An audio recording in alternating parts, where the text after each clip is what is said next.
Hey guys, AK James 762 here. This is a viewer request video. I was requested to do a review on my AK and to talk about the differences between the AKs pertaining to their country of origin, and talk about the differences between those types of AKs and like the Saiga types of AKs. Now, I'm going to first say that I have limited to zero experience with Saiga rifles, handling them or disassembling them, what have you. But from the information I've gathered online and from gun shop employees, I will go ahead and go into the best of my knowledge. Now, my rifle is a Wasser 10. It's from Romania. I'll go ahead and safety check it. Nothing in there. It is Romanian. Wasser 10s are commonly known as bottom of the barrel because everybody says they're shit. They have mag wobble, canted this, canted that.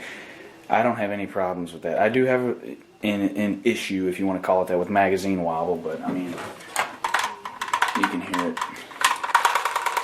It's not, I don't even care. It's not an issue to me. I really don't care. And some of the rifles, they come with a Tapco polymer pistol grip, but I got rid of that and got a wood one. That way it all matches. And they come with, the standard bare minimum parts. They come with the slanted muzzle brake, but I switched that off. Obviously I got a new sight, got a new safety, sling, pistol grip, You can get all the generic AK parts will fit on a Wasser, as they will fit on the Polish, Hungarian, Romanian, Russian. They'll fit on all the AKs out there. Now, what differentiates the Wassers is people say they have canted gas blocks or canted front sights. I have no problem with that. Magazine wobble, it's not an issue for me, but it's present. And they're just people say that the fit and finish isn't all that great. And the difference between, like the cosmetic difference, the Polish AKs I see are mainly underfolders. The ones that I see, mainly underfolders, which means they have the wire stock that has the horseshoe or whatever you want to call it, and it's right here in the sides, and it folds under and rests on the handguards. So this would be the back of your rifle, and it would only be such long. It'd be like you took the buttstock off the normal one. It would be, more compact, more concealable, I guess you could call it. And the Yugos have a longer handguard. Instead of the two, I don't know what you want to call it, the two little holes right here, on a Yugo there's three.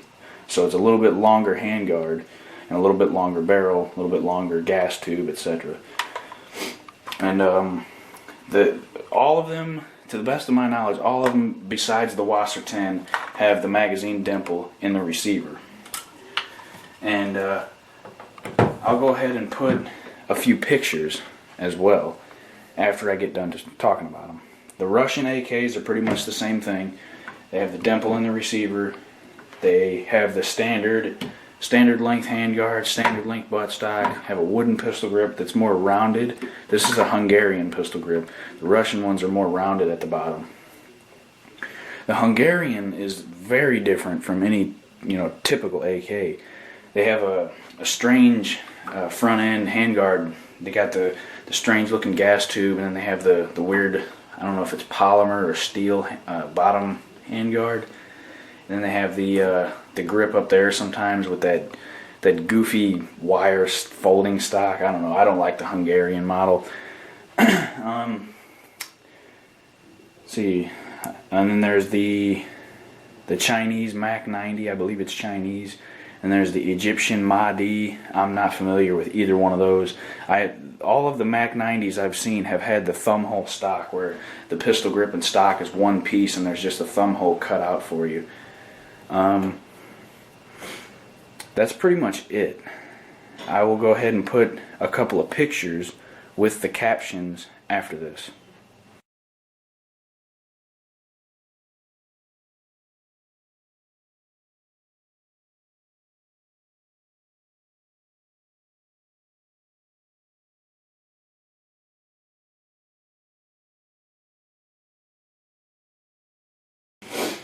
Okay, I'm going to talk about the Segas a little bit. I'll put a couple pictures of a Sega in its sporter, quote, sporter form. And then I'll put a picture of a Sega in its converted form.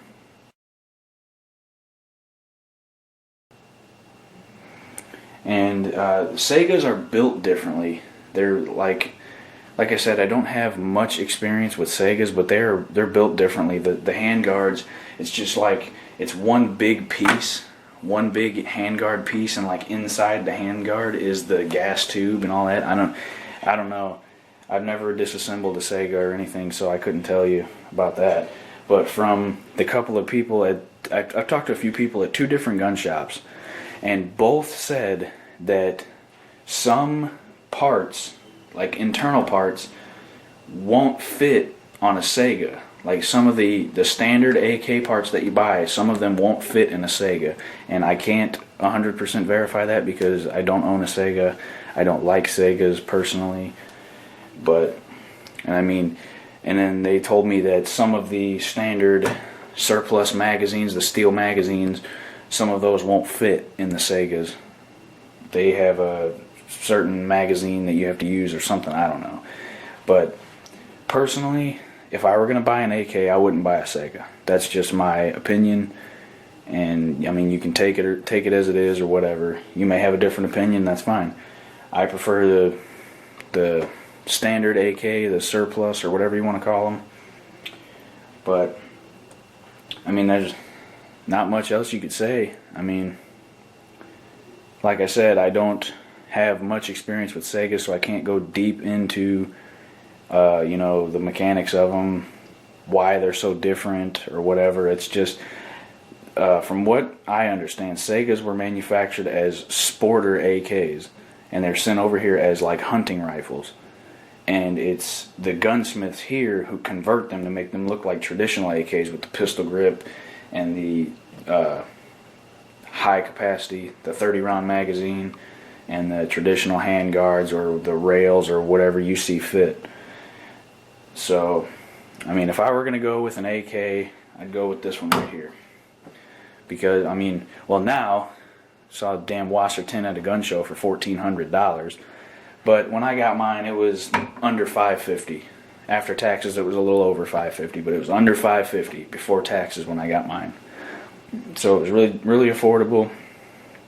And it's just, all AKs are built, I don't want to say built the same way, but all AKs mechanics are the same. It's not going to stop working.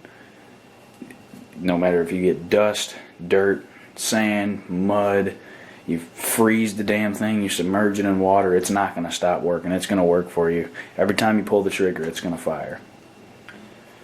Well, I hope this answered your questions. I hope this is what you were looking for. I'm not going to say your name because I didn't get permission from you, and I don't want to invade your privacy like that, or put your name out there or whatever. But I hope this is what you were looking for, and I hope this helped you out. Thanks for watching.